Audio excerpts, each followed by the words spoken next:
Cinema शौकीन सबका स्वागत करता है। आज हम बात करने वाले हैं डेंजरस के बारे में। ये कहानी है डीलन की, जो कभी बहुत ही वायलेंट हुआ करता था, पर अब वो अपने पास्ट को भुलाना चाहता है और एक अच्छी जिंदगी बिताना चाहता है। लेकिन जब कुछ लोग उसके परिवार पे नजर उठाते हैं, तब डीलन को अपना असली रूप दिखाना पड़ता है। कहानी की शुरुआत होती है और हम डीलन को उसके घर में देखते हैं। डीलन बहुत दिनों के बाद जेल से बाहर आया है और अभी भी वो पैरोल पे है और उसके साथ साथ उसका रिहैब भी चल रहा है, क्योंकि वो बहुत ही वायलेंट था। इसीलिए अभी वो एक डॉक्टर से मिल रहा है जिसका नाम है ऑल्डर। और डीलन ऐसे ही अपने परिवार से दूर रहता है क्योंकि उसकी माँ उसे बिल्कुल भी पसंद नहीं करती। जब डीलन जेल में था तब उसकी माँ उससे एक बार भी मिलने नहीं आई और ना ही उसने कभी उसे खत लिखा। अगर जेल में उसका कोई सहारा था तो वो था उसका छोटा भाई शॉन। शॉन अपने भाई से बहुत प्यार करता था और डीलन भी अपने भाई को बहुत ही ज्यादा चाहता है। लेकिन जैसे जैसे समय बीतता है, एक दिन डीलन को एक खत मिलता है जिसके द्वारा उसे पता लगता है कि शॉन की मौत हो चुकी है और उसके पास अभी शॉन का डेथ सर्टिफिकेट आया हुआ है और इस पे एड्रेस लिखा है गार्डियन आइलैंड का, यानी कि शॉन की मौत वहीं पे हुई है। इसीलिए अब डीलन भावुक होने लगता है। तभी वो देखता है कि उसके घर के अंदर एक चोर घुस आया है जो उसकी सारी चीजों को चुरा रहा है और डीलन को देखने के बाद भी वो शांत नहीं होता। वो उस पर बंदूक तान देता है। तब डीलन उसे समझाता है और कहता है कि तुम्हें यहाँ से चले जाना चाहिए, क्योंकि डीलन जानता है कि अगर उसका दिमाग खराब हुआ तो एक ही झटके में इसका काम तमाम कर देगा। लेकिन ये चोर बिल्कुल भी किसी बात को समझने को तैयार नहीं है और वो डीलन को ऐसे ही उकसाते रहता है। तब अंत में डीलन को उसे पीटना ही पड़ता है और उसे मारने के बाद डीलन ऐसे ही अपने पास्ट के बारे में सोचता रहता है कि उसने कितने ज्यादा खून किए हैं। तभी अगली सुबह यहाँ पे स्वाट की पूरी टीम चली आती है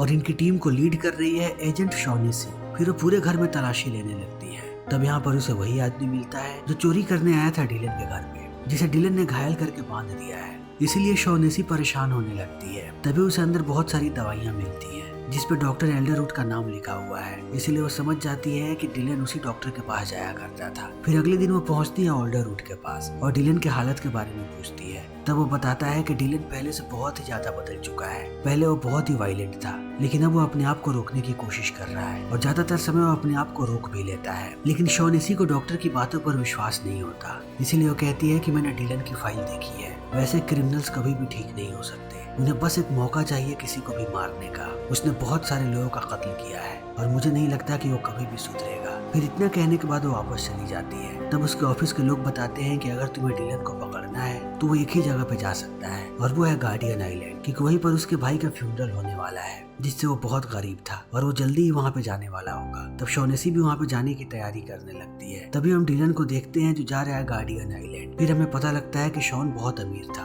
और उसके बहुत बड़े बड़े बिजनेस थे, इसीलिए वो इस आइलैंड को खरीदना चाहता था और अपनी पत्नी सुजन के साथ यहाँ पे एक और बिजनेस की शुरुआत करना चाहता था। इसीलिए वो अपना ज्यादातर समय यहीं पे बिताता था। तभी डीलन पहुंच जाता है आइलैंड पे और वो जैसे ही होटल के अंदर दाखिल होता है, यहाँ की रिसेप्शनिस्ट उसे पहचान लेती है जिसका नाम है जो। इसीलिए वो डीलन को उसके कमरे की चाबी देती है। तब डीलन अंदर चला जाता है। लेकिन अब डीलन के लिए सबसे बड़ी उलझन ये है कि वो अपनी माँ को कैसे फेस करेगा, क्योंकि उसकी माँ उससे नफरत करती है। इसीलिए वो पेपर पे लिखी हुई चीजों को याद करने लगता है कि वो अपनी माँ से कैसे बात करेगा। लेकिन वो जैसे ही पहुंचता है अपनी माँ के पास, वो उसे देखते हुए उस पर गुस्सा हो जाती है। डीलन की माँ का नाम है लिंडा और लिंडा अब कोसने लगती है डीलन को और वो शॉन के मौत के लिए उसे ही जिम्मेदार ठहराती है। लेकिन डीलन इन बातों पे ज्यादा ध्यान नहीं देता और वो जाता है शॉन की लाश के पास। लेकिन उसकी बॉडी को देखने के बाद वो परेशान होने लगता है क्योंकि यहाँ पे बहुत ही अनयूजुअल सी चीजें होती हैं। डीलन यहाँ पे शॉन के नाखून में बहुत सारा खून देखता है और उसके साथ साथ वो उसके कान के पीछे बहुत सारे टांके भी देखता है। फिर उसे समझ में आने लगता है कि शॉन को जरूर किसी ने मारा है। तभी यहाँ पे सुजन आ जाती है और वो पूरी कहानी बताने लगती है कि लाइट हाउस के पीछे इन्हें डेड बॉडी मिली थी शॉन की और वो ऐसी ही हालत में था। जब तक ये लोग गए तब तक वो मर चुका था। इसीलिए किसी को कुछ भी नहीं पता कि उसकी मौत कैसे हुई। सबका यही कहना है कि उसकी मौत लाइट हाउस के ऊपर से गिर के हुई है। लेकिन अब डीलन इसी बारे में सोचता है। तभी हम सुजन को देखते हैं जो जानती है कि लिंडा बहुत परेशान है और वो डीलन से बात नहीं करना चाहती। इसीलिए डीलन भी परेशान है। फिर सुजन जाती है लिंडा के पास और उसे समझाने की कोशिश करती है कि वो थोड़ा अच्छे से पेश आए डीलन के साथ। लेकिन लिंडा कहती है कि उस आदमी ने मुझे कभी भी सुख नहीं दिया। वो पूरी उम्र मुझे परेशान करता रहा है। जब भी वो वापस आया है तब तक मुझे परेशानी दी है। इसीलिए मैं उसे अब अपना बेटा नहीं मानती, क्योंकि उसने अपने बेटे होने का कभी कोई भी फर्ज नहीं निभाया। तभी हम डीलन को देखते हैं जो जाता है शॉन के दोस्त के पास जो उसके साथ ही काम किया करता था, जिसका नाम है मेसी, और वो पूछने लगता है शॉन के बारे में। तब मेसी कहता है कि सब कुछ ठीक था, किसी को पता नहीं था कि ऐसा कुछ होने वाला है। तभी यहाँ पर हम एक पुलिस इंस्पेक्टर को देखते हैं जिसका नाम है माइकी। फिर माइकी जैसे ही डीलन को देखता है उसे उस पर शक होने लगता है, इसीलिए वो उसे ऐसे ही घूरते रहता है। तब थोड़ी देर के बाद डीलन यहाँ से चला जाता है, लेकिन उसके जाते ही माइकी कॉल करता है हेडक्वार्टर में और वो डिलन की पूरी जानकारी देता है और कहता है कि मुझे जल्दी से जल्दी इसका पूरा का पूरा रिकॉर्ड चाहिए। तभी डिलन पहुंचता है अपने कमरे में और वो कॉल करता है डॉक्टर एल्डरवुड को और अपनी पूरी कंडीशन बताने लगता है। तब एल्डरवुड कहता है कि सब कुछ ठीक है, तुम्हें चिंता करने की जरूरत नहीं है। मैंने जितनी चीजें तुम्हें बताई हैं उन्हें रेगुलर करते रहो और अपनी दवाइयाँ कभी भी मिस मत करना, उन्हें हमेशा खाते रहना। तब डिलन भी इस बात के लिए मान जाता है, लेकिन वो जैसे ही बाहर आता है उसकी मुलाकात होती है शॉन के बेटे से जिसका नाम है फ्रेडी। इसीलिए वो फ्रेडी से बातें करने लगता है। तभी हम माइकी को देखते हैं जिसे डिलन की पूरी जानकारी मिल जाती है। फिर उसकी फाइल देखने के बाद वो भी परेशान हो जाता है और वो देखता है कि इसने बहुत ही ज्यादा क्राइम्स किए हैं। फिर वो निश्चय करता है कि वो डिलन को जितनी जल्दी हो सके गिरफ्तार करेगा, क्योंकि उसे ये बात पता नहीं है कि डिलन पहले से ही पैरोल पे है। फिर वो पहुंचता है डिलन के घर पे और उस पर बंदूक तान देता है, लेकिन डिलन बहुत ही काम है क्योंकि उसे पता है कि उसने कुछ भी अभी गलत नहीं किया है कि उसे अरेस्ट किया जाए। लेकिन माइकी उसकी बात नहीं सुनता और डिलन भी ज्यादा सफाई नहीं देता, वो बिल्कुल शांत रहता है। तब माइकी उसे लेकर के आता है बेसमेंट में और यहीं पर बंद कर देता है क्योंकि उसके बाकी साथी यहाँ पे आते होंगे और एक बार सारे पुलिस वाले आ जाएं तब ये लोग उसे जेल में शिफ्ट करेंगे। लेकिन अब माइकी भी परेशान है कि डिलन का फाइल कुछ और ही कह रहा है कि डिलन बहुत ही ज्यादा वायलेंट है और उसके फाइल की माने तो अब तक डिलन को मुझ पे हमला कर देना चाहिए था, लेकिन डिलन अभी भी शांत क्यों है। तभी डिलन माइकी को कहता है कि मुझे मेरी दवाइयाँ चाहिए। तब माइकी उसे दवाइयाँ दे देता है। फिर डिलन बताता है कि मैं पैरोल पे हूँ और उसके साथ साथ मेरा रिहैब भी चल रहा है। मैं अपनी पुरानी जिंदगी को छोड़ने की कोशिश कर रहा हूँ क्योंकि मैं एक अच्छी जिंदगी बिताना चाहता हूँ और मैं किसी को भी चोट नहीं पहुँचाना चाहता। फिर इन बातों को सुनने के बाद माइकी भी सोच में पड़ जाता है, लेकिन वो बाहर निकलता है अपने साथियों को बुलाने के लिए। तभी वो अपने सामने एक स्पीड बोट को देखता है। तब उसे लगता है कि इसमें ऑफिसर शॉनेसी है, लेकिन वो जैसे जैसे करीब जाता है वो देखता है कि ये लोग कोई और ही हैं। इसीलिए वो चला जाता है इनसे दूर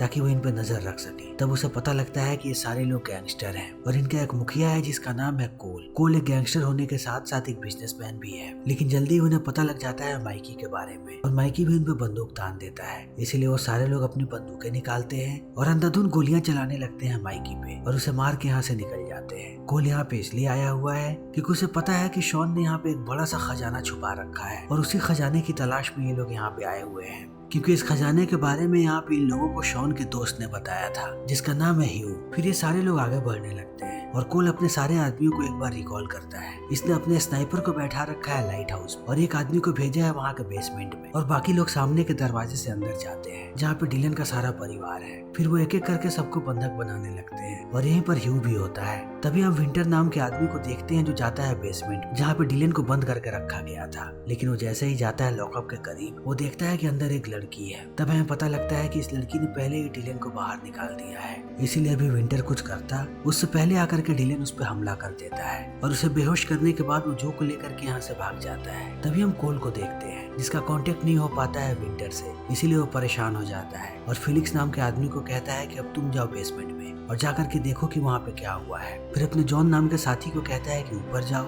और शॉन के बेटे यानी फ्रेडी को लेकर के आओ, इसीलिए जॉन भी ऊपर निकल जाता है। तब इन सारी चीजों को देख करके ह्यू डर जाता है और वो घर से बाहर भागने की कोशिश करता है, लेकिन उसे पता नहीं है कि यहाँ पे एक स्नाइपर भी है, इसीलिए अब लाइट हाउस से गोली चलती है और यहीं पर ह्यू की मृत्यु हो जाती है। तभी फिलिक्स पहुंचता है नीचे बेसमेंट में। तब उसे विंटर घायल हालत में मिलता है और विंटर बताता है कि यहाँ पे दो लोग थे, एक लड़का और एक लड़की, और वो दोनों यहाँ से बाहर भाग चुके हैं। तभी हम डिलन और जो को देखते हैं जो धीरे धीरे घर के करीब जा रहे हैं और वो घर के पीछे वाले दरवाजे से अंदर घुस जाते हैं। तभी डिलन देखता है कि उसके पूरे परिवार को बंधक बना लिया गया है और यहाँ पर कुछ लोग हैं, इसीलिए वो किचन में आवाजें करने लगता है ताकि यहाँ पे कोई आए। फिर इस आवाज को सुनने के बाद अंदर जॉन आता है और डिलन को मौका मिल जाता है उसे मारने का। तभी हम कोल को देखते हैं जो जाता है नीचे। तब उसे पता लगता है कि जो आदमी यहाँ से भागा वो कोई और नहीं बल्कि डिलन था और कोल को यह बात पता है कि डिलन कितना खतरनाक है, इसीलिए वो विंटर को गोली मार देता है क्योंकि विंटर ने उसे नहीं मारा। कोल को इतनी सारी बातें डिलन के बारे में इसलिए पता है क्योंकि डिलन ने कभी कोल के लिए भी काम किया था, इसलिए अब कोल वापस आने लगता है फिर से घर में जाने के लिए।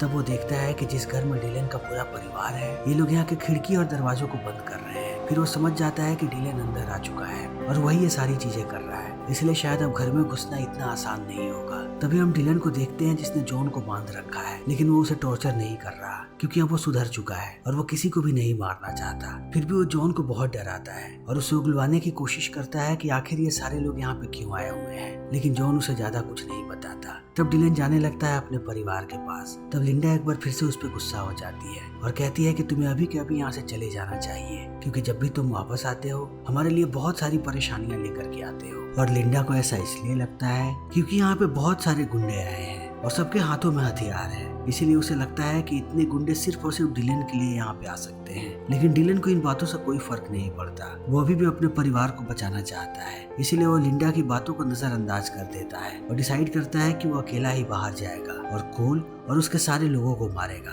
लेकिन जब वो यहाँ से बाहर निकल रहा होता है तभी सुजन उसके पास आती है और उसे लाइट हाउस तक जाने का एक खुफिया रास्ता बताती है, क्योंकि उसे भी पता है कि शॉन ने वहाँ पे कुछ छुपा रखा है और ये सारे लोग शायद वहीं पे जा रहे हैं, इसलिए वो डिलन को भी वहीं पे जाने के लिए कहती है। तब डिलन निकल पड़ता है। तभी हम कोल के लोगों को देखते हैं जो अपने सारे इक्विपमेंट्स को बाहर निकाल रहे हैं ताकि उससे वो खजाने को ढूंढ सके। तभी इनका स्नाइपर देख लेता है डिलन को और वो कोल को खबर कर देता है कि डिलन आ रहा है लाइट हाउस की तरफ, इसीलिए लोग डिलन का पीछा करने लगते हैं। लेकिन वो बच बचा के उनसे निकल जाता है और उसे खुफिया रास्ता भी पता है कि वो कैसे लाइट हाउस तक जाएगा, इसीलिए वो पहुंच जाता है लाइट हाउस तक। तब उसे पता लगता है कि यहीं पे ऊपर एक स्नाइपर है। फिर वो धीरे धीरे ऊपर जाता है और उस स्नाइपर का काम तमाम कर देता है। लेकिन अब उसे पता है कि उसका परिवार फिर से खतरे में है, इसीलिए वापस आने लगता है शॉन के घर की तरफ। तभी हम फिलिक्स को देखते हैं जो पीछे से होकर के जाता है बेसमेंट में और वहीं पर उसे जॉन दिखाई पड़ता है जिसे डिलन ने बांध रखा था, इसीलिए वो उसे आजाद कराने लगता है। तब ये दोनों जाने लगते हैं घर के अंदर जहाँ पर डिलन का पूरा परिवार है और वो जल्दी ही उन पे बंदूक तानने लगते हैं। तभी हम फ्रेडी को देखते हैं जो अपना टॉय गन चला देता है जॉन, और इस चीज को देखने के बाद जॉन बहुत ही ज्यादा गुस्सा हो जाता है। फिर वो फ्रेडी को पकड़ता है और उसे मारने ही वाला होता है। तभी एन वक्त पे यहाँ पे डिलन आ जाता है और डिलन को देखने के बाद वो फ्रेडी को छोड़ देता है, लेकिन अब वो डिलन पे हमला कर रहा है। लेकिन डिलन अब खुल के उसे नहीं मार रहा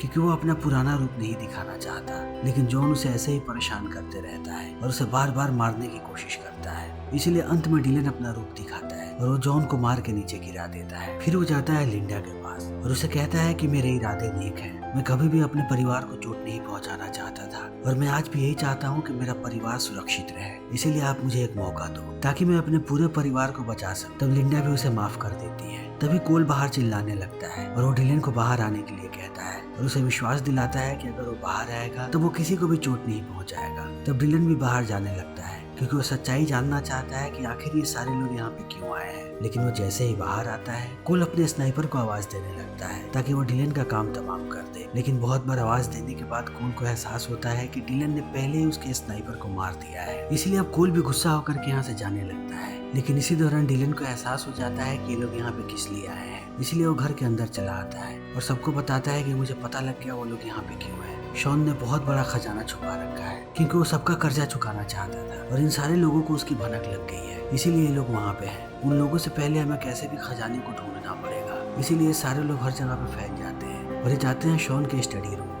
और उसी के पास लिकर स्टोरेज है। फिर जैसे ही ये लोग लिकर स्टोरेज के पास पहुंचते हैं इन्हें वहाँ पे एक खुफिया दरवाजा नजर आता है, इसीलिए डिलन अंदर जाने लगता है और उसके साथ मेसी भी है। तभी बाहर हम कोल को देखते हैं जिसने अब तक पूरे आइलैंड को छान मारा है, इसीलिए अब उसे पूरा भरोसा है कि वो खजाना लाइट हाउस के पास ही छुपा हुआ है, इसीलिए लोग उधर ही आ रहे हैं जहाँ पर डिलन और मेसी पहले से हैं। तभी डिलन पहुंच जाता है उस खजाने वाली जगह। तब उसे एक बहुत ही बड़ी सबमरीन नजर आती है जिसके अंदर बहुत सारा सोना है। तब इस चीज को देखने के बाद मेसी कहता है कि शॉन मुझे हमेशा कहा करता था कि दूसरे विश्व युद्ध के दौरान यहाँ पे जैपनीज ने अपने सबमरीन को छोड़ा था, लेकिन मुझे कभी इस बात पर भरोसा नहीं हुआ। लेकिन वो सच बोल रहा था, ये सारा का सारा सोना जैपनीज का है। फिर अभी इनकी बातें चली रही होती है तभी यहाँ पे कोल आ जाता है अपने आदमियों के साथ और वो अंधाधुन इन पे गोलियां चलाने लगता है और एक गोली आकर के लग जाती है मेसी के पैर में। तब ये दोनों छुप जाते हैं, लेकिन डिलन जानता है कि ये लोग इतनी आसानी से यहाँ से बाहर और अब उसे एक्शन लेना ही पड़ेगा और अपना असली रूप दिखाना ही पड़ेगा। तभी उसे एक मशीन गन नजर आती है, इसीलिए वो जाता है मशीन गन के पास और इन सब पे अंधाधुन गोलियां चलाने लगता है।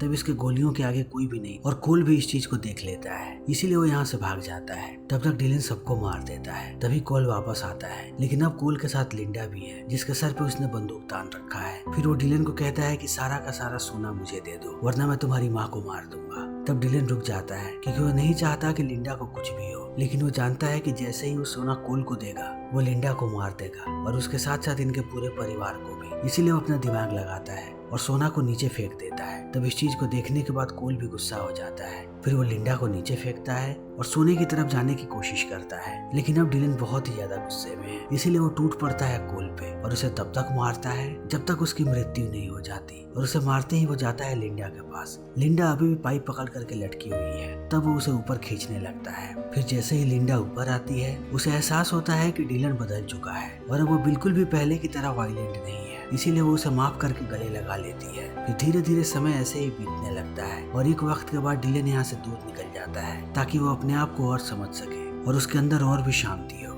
फिर इसी के साथ ये फिल्म यहीं पे खत्म हो जाती है। तो दोस्तों, हमारी आज की ये वीडियो यहीं पे खत्म होती है। अगर आपको हमारी ये वीडियो पसंद आई हो तो इसे लाइक करें, शेयर करें और चैनल को सब्सक्राइब करें। Thank you.